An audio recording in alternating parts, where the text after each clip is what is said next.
Bonjour à tous et bienvenue dans cette nouvelle vidéo. Aujourd'hui je suis ravie de vous retrouver et pourtant c'est une vidéo que je repousse depuis juillet. Mais vraiment c'est une vidéo que je repousse encore et encore.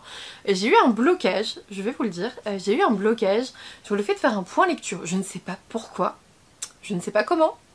Mais vraiment, je n'ai pas réussi à faire de point lecture depuis juillet. Ce qui est effrayant parce que on est sur une chaîne de lecture. Mais je crois que j'étais tellement prise, psychiquement parlant, et angoissée aussi, par mon changement de travail, que vu que j'avais déposé ma démission en juin, j'ai eu les réponses en juillet, vous voyez un petit peu la temporalité qui était dedans, je pense que je n'arrivais plus à bien cerner mes avis, mes ressentis assez bien pour peut-être m'estimer légitime à vous en parler en vidéo. Peut-être qu'il y avait un petit peu de ça. J'avais du mal à rassembler mes idées sur les livres alors que j'avais tellement des idées ailleurs dans les démarches, etc. Bref, je ne réussissais plus à faire de point lecture. Et en fait, c'est même pas que je réussissais plus parce que j'ai pas essayé. J'ai vraiment pas essayé. Je pense que ça me prend plus d'énergie psychique de vous faire un point lecture que de vous montrer un book haul. Donc en fait, vous avez eu des listes de romans sans forcément avoir mon avis dessus, ce qui est totalement dommage. Et je vous en présente mes excuses, bien évidemment, mais en même temps, je m'en excuse pas tant que ça parce que j'ai juste pas réussi en fait. J'étais pas dans ce mood là. On reprend aujourd'hui avec un point lecture. Vous allez voir, il y a pas mal de titres, il y en a que j'ai lu il y a un petit moment. Mais bon, cette vidéo est sponsorisée par une autrice auto-éditée car j'ai lu le roman en partenariat avec elle. Il s'agit de La légende de l'homme fou, le tome 1 à l'origine d'une vengeance d'Anne-Sophie Roch. Pour le coup, j'en ai déjà parlé sur Instagram, n'hésitez pas à aller voir mes avis, souvent ils arrivent avant sur Instagram et après sur YouTube, c'est toujours comme ça. Dans cette histoire, on suit Planteur qui conte des histoires. Planteur est un conteur d'histoires.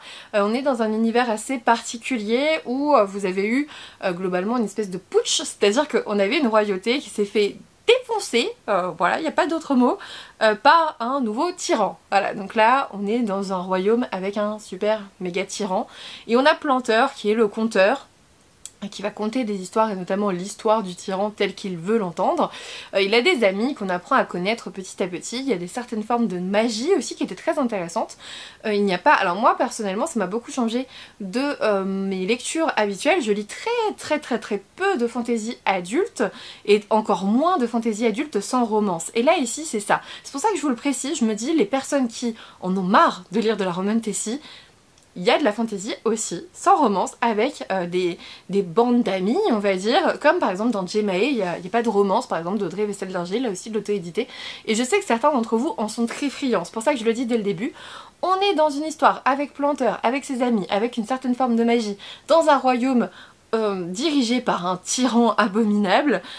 Au début, je vous avoue, j'étais un peu dubitatif parce que moi j'aime énormément la romance, j'aime beaucoup la romantasy et je me suis dit ah là là, sans romance ça va être dur pour moi, et en fait non, c'est passé tout seul, j'ai pas trouvé de vraie longueur.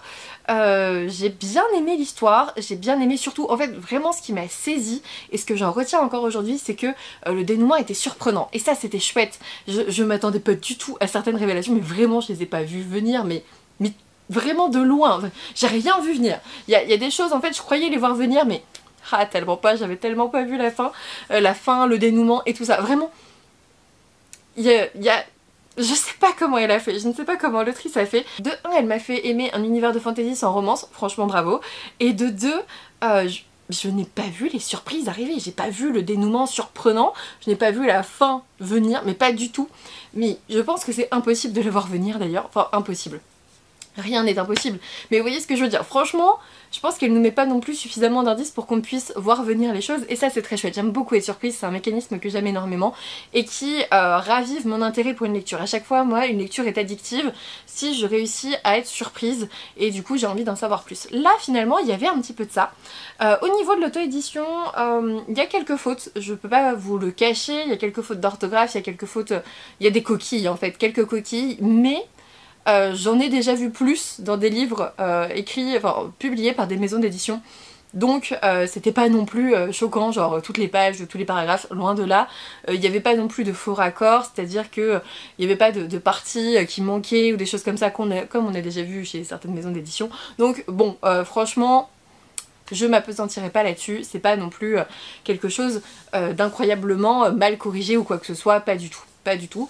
Pour le coup, je suis très surprise, je suis agréablement surprise. J'aurais presque envie de lire la suite parce que on reste sur une fin que j'ai pas vu venir, vraiment. Quand je vous parle de surprise, on est vraiment sur quelque chose de surprenant.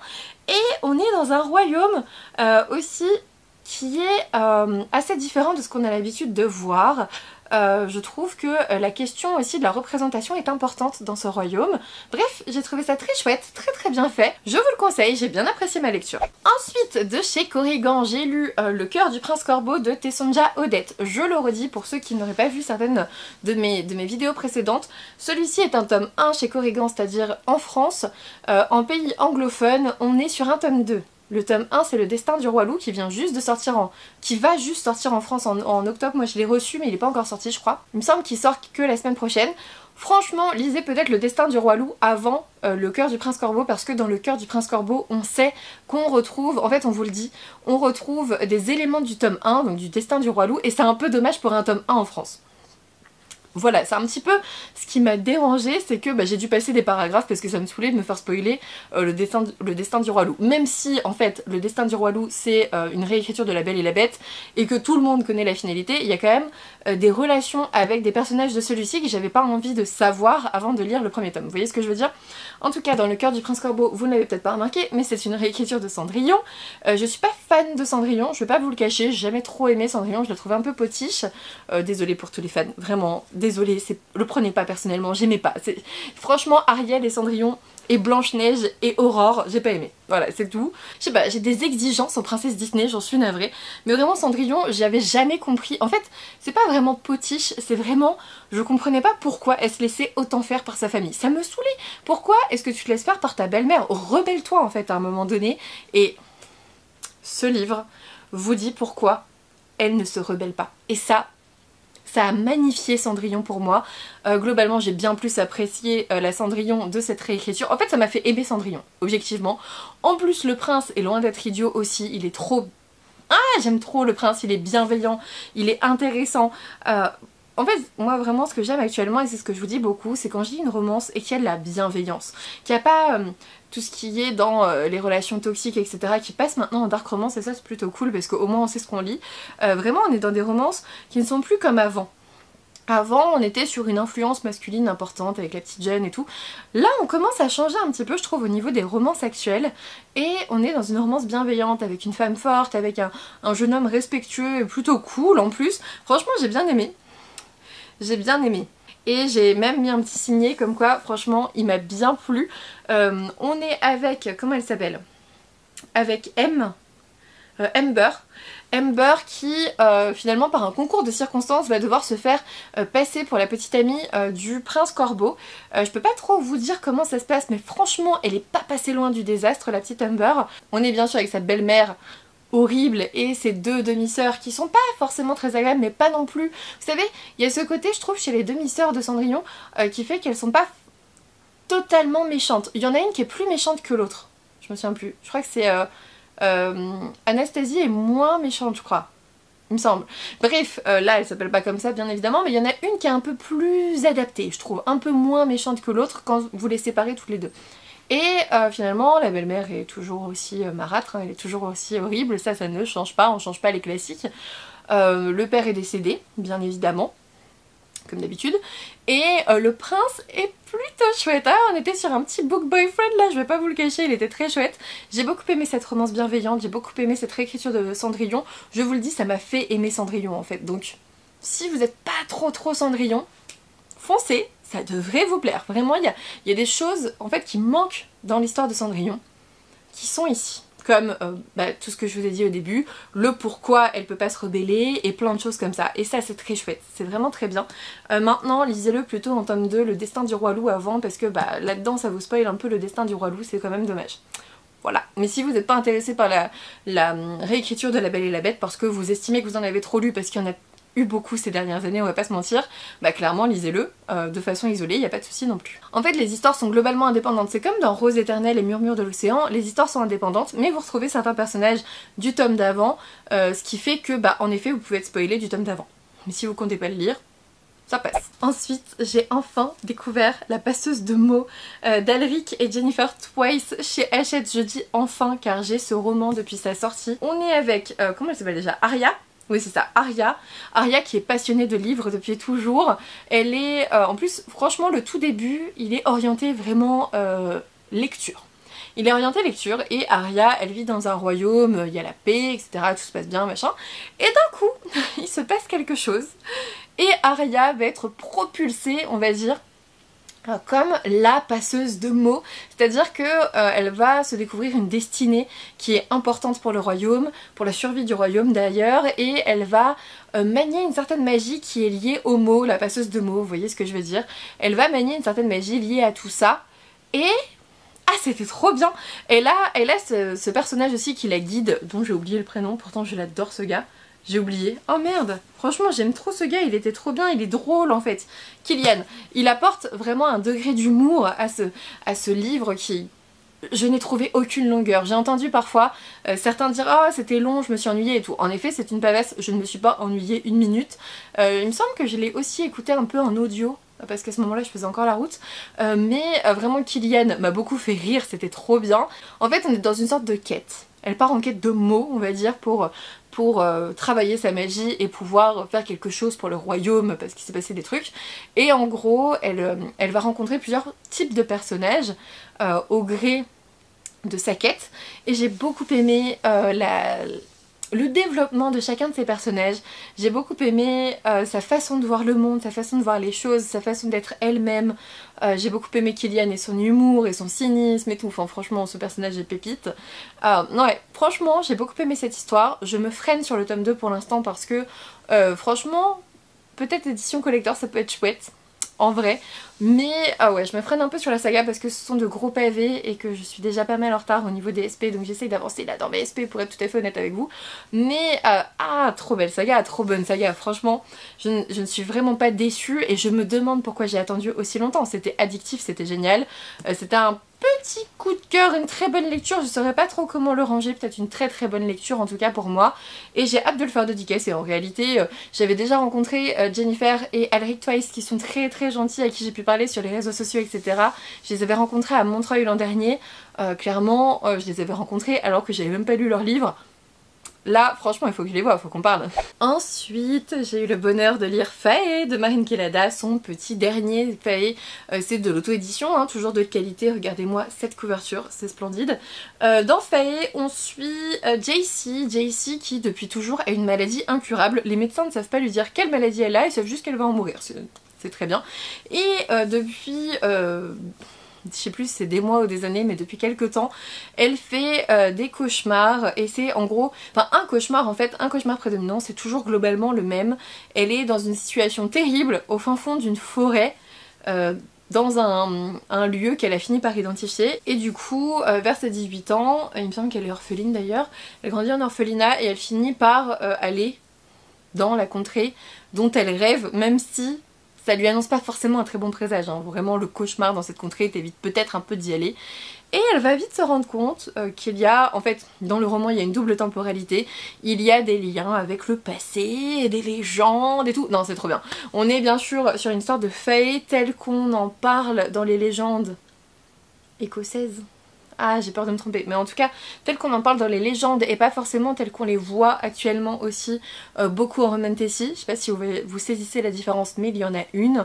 On est avec cette légende là qui est... enfin de toute façon je vous spoil pas, c'est le titre du livre à un moment donné, voilà.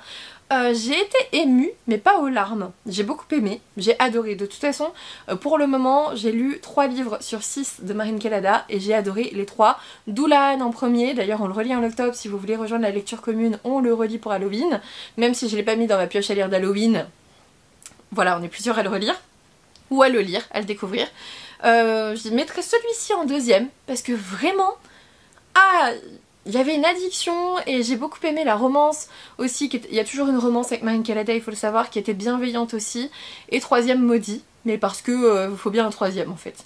Mais vraiment, j'ai adoré, j'aime beaucoup la façon qu'a Marine Kelada de manier les légendes et d'en faire sa propre histoire, de se les approprier avec ses propres personnages. J'adore ce qu'elle fait, il me reste 3 livres à lire d'elle, mais je me précipite pas, 3 ou 4.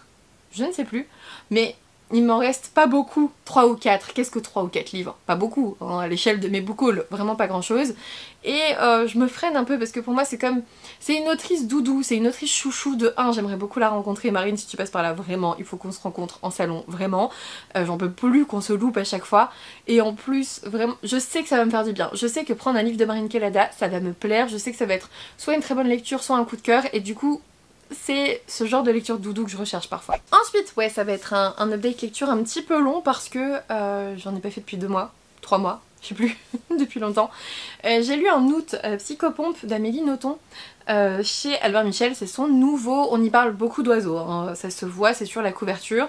Le Psychopompe, c'était quelque chose qui m'attirait beaucoup parce que c'est finalement ce lien entre la vie et la mort, entre le fait d'apporter les âmes vers la mort, etc. Enfin les âmes des défunts, voilà, ce passage vers la vie après la mort, etc.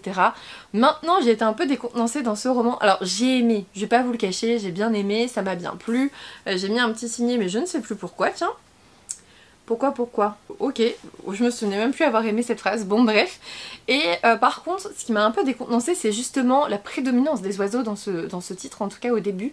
On parle beaucoup d'oiseaux et quand vous n'y connaissez rien en oiseaux, on est un peu perdu. Moi je me suis sentie un peu perdue, je m'en fous des oiseaux globalement, je sais, je connais les oiseaux qui viennent dans mon jardin, mais après le reste franchement je m'y intéresse pas.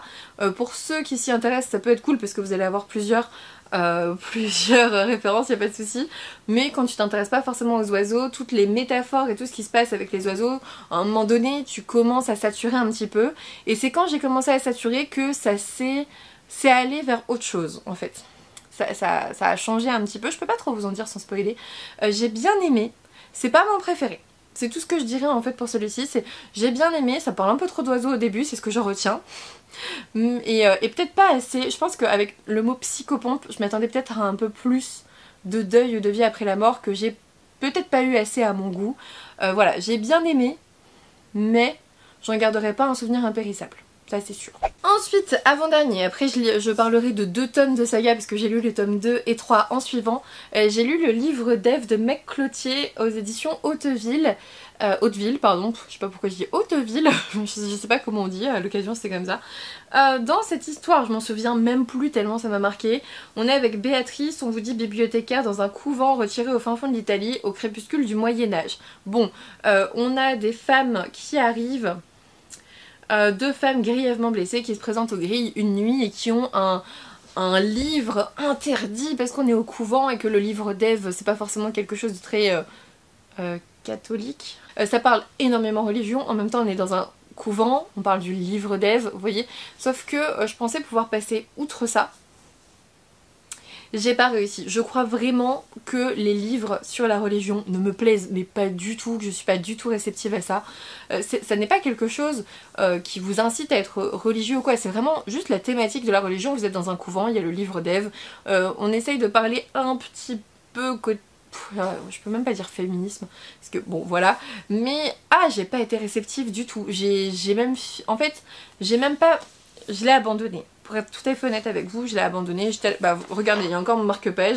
J'étais à la moitié. Et en fait, d'ailleurs, je vais peut-être l'enlever. Et en fait, ce qui s'est passé à partir d'ici, c'est que je m'ennuyais comme un rat mort. J'étais à 206 pages. C'est-à-dire que, franchement, les premières pages, les premières 50 pages, j'étais bien dans l'histoire, je trouvais ça plutôt pas mal. Je continuais. Et en fait, jusqu'à 200 pages, je me suis ennuyée. Mais vraiment. Donc en fait, je me suis arrêtée vraiment page 206. Et vous voyez, j'avais même mis un signet au début. Franchement, j'étais pleine de bonne volonté. Hein. Page 70, il y avait un signet. Je m'étais dit, c'est pas mal et tout. Ok. Et en fait, page 206, j'ai lu en diagonale pour essayer de comprendre à quel point j'allais m'ennuyer par la suite. Et en fait, quand j'ai vu la fin, je me suis dit que j'avais bien fait de l'abandonner. Vraiment, je n'en garde pas vraiment de souvenirs importants. À part ce signet là que je vais reprendre, sinon il va partir de ma bibliothèque. Je n'ai pas adhéré, vraiment. Et enfin, on finit avec 2 tomes de ma saga coup de cœur dans ce moment. Et en plus, je viens d'acheter le tome 4, donc je suis trop contente. J'ai lu en août, je crois, il me semble, ou septembre, je sais plus. J'ai lu Glint et Glim, donc les tomes 2 et 3 de la saga d'Oren. Donc la saga d'Oren qui commence par Guild, vous savez, c'est ce roman avec les pouliches au début du roman, au début de la saga, vraiment Guild. À côté de ces 2 là, Guild à côté, c'est nul. Effectivement, Guild, il y a beaucoup de scènes de fesses et qui servent à rien, à part... En fait, au début tu crois que ça sert à rien. Et après, quand tu arrives dans la suite de la saga, tu te dis ok, ça servait à montrer l'emprise sur le personnage principal. Donc moi je vous le dis, ça n'est pas du tout un spoil, ça montre l'emprise sur le personnage principal qui va s'émanciper petit à petit dans les tomes, et ces tomes là sont géniaux. Vraiment je trouve que la saga va crescendo, c'est à dire que celui-ci déjà je m'étais dit ah ouais c'est quand même autre chose que Guild, c'est vachement bien. On retrouve Oren qui est au cœur d'un complot politique etc. et on est vachement surpris à un moment donné, bref c'est plutôt... Non c'est dans celui-ci. Bref, il y a des surprises dans les deux, dans les trois d'ailleurs, même dans Guild il y avait de la surprise, c'était cool. Et quand on commence à comprendre ce qui se passe un petit peu pour elle, ah c'est génial, elle a une certaine forme de magie. Je peux pas vous dire, si vous n'avez pas du tout commencé ça vous spoil, mais elle a une certaine forme de magie qui est très cool. Et dans Glim, mais c'est l'apothéose, dans Glim j'ai eu un book boyfriend, dans Glim, mais... Ah, ça a changé ma vision de la saga, vraiment ces deux tomes sont incroyables. Celui-ci est meilleur, celui-ci est encore au-dessus. Maintenant ce sont des pavasses, c'est-à-dire que là vous avez le tome 2, le tome 3, déjà le tome 3 est pas mal, hein, franchement plutôt pavasse. Le tome 4 est plus gros encore, vraiment on arrive sur des très gros tomes, là on était sur 600 pages, il me semble que le tome 4 est à 700 pages. Mais franchement si vous n'avez pas trop aimé le tome 1 comme moi, parce que en vrai le tome 1 c'était pas un coup de cœur du tout, enfin vraiment je me demandais où j'allais quoi. Tu commences le premier chapitre, tu es en pleine scène de fesses à plusieurs personnages et t'es en mode hein tu veux vraiment m'emmener par là vraiment tu vois. Franchement j'ai failli arrêter au premier chapitre, je rigolais toute seule en live en mode mais qu'est-ce que c'est que ça, vraiment qu'est-ce que c'est que ça. Et finalement je l'ai continué. Je me suis dit vas-y on va continuer machin, en plus j'étais en live donc bon c'est tout, je me suis dit vas-y au pire ça, je sais pas, ça me donnera matière à discuter et à rigoler avec les gens.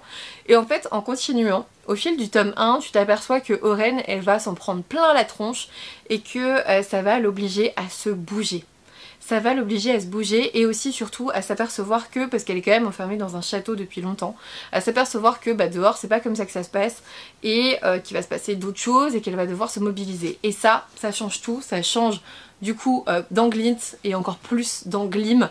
Vraiment la fin de Glim, il nous fallait Glow. Vraiment, parce que, alors moi je vous avoue tout, le 4e tome, je l'attendais tellement que j'ai lu les 2 premiers chapitres, ou 3 premiers chapitres, je sais plus, en anglais, pour voir un peu la finalité de ce qui se passe dans le tome 3, parce que j'étais restée sur ma faim, j'avais envie de savoir la suite. Je pense que le tome 4, je vais le finir et je vais être en mode, ah je veux trop savoir la suite aussi, mais c'est tout.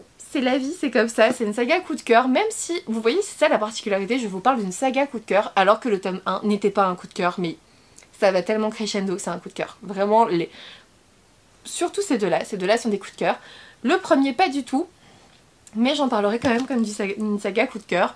Faut continuer. Faut juste continuer, faut s'accrocher et ça passe très bien. Donc voilà, je vais arrêter là pour ce point lecture. Comme vous voyez, j'ai lu du très bon et du un peu moins incroyable à mon goût durant ces 3 mois, ces 2 mois. J'ai pas lu que ça, il y en a d'autres dont je vous parlerai dans un prochain point lecture parce que j'estime que là ça fait déjà beaucoup, ça fait un moment que je papote. Je sais aussi que les points lecture sont pas forcément ce que vous préférez regarder sur la chaîne, mais je trouve que c'est important de... Enfin, comme je vous présente en fait, il y a un cycle. Je vous présente les romans en sortie littéraire, je vous les présente en book haul parfois quand je les ai, et je vous les présente en point lecture, et on recommence. Donc c'est un genre de cycle comme ça, un genre de cercle vertueux on va dire. Si je les ai lus, c'est cool, on est content, ça rejoint pas mon immense pile à lire. En tout cas, voilà, n'hésitez pas à me dire si vous avez lu certains de ces titres, ce que vous en avez pensé, même si c'est différent de moi, il n'y a pas de souci, on peut en parler. Je suis tout à fait ouverte à la discussion, je veux pas m'offusquer parce que vous avez adoré quelque chose que j'ai abandonné, ou vous avez détesté un de mes coups de cœur, il n'y a pas de souci. On est là pour papoter lecture, il n'y a pas de souci vraiment. D'ailleurs, vous pouvez nous rejoindre sur Discord, le lien est en barre d'infos, là aussi on papote lecture tous les jours. C'est peut-être aussi avec le développement du Discord ces derniers mois que je me suis mise à faire moins de points lecture, c'est possible aussi, je ne sais pas. En tout cas, si vous me laissez un commentaire, ça serait très cool. Qu'est-ce qu'on va mettre comme emoji aujourd'hui? On va mettre des soleils. On va mettre des soleils parce que c'est l'automne et qu'on va plus beaucoup le voir, peut-être ça serait cool. Je vous laisse mettre des soleils en commentaire, un petit pouce bleu, un abonnement si ce n'est toujours pas fait, ça me ferait super plaisir. Et puis moi je vous dis à bientôt pour une nouvelle vidéo.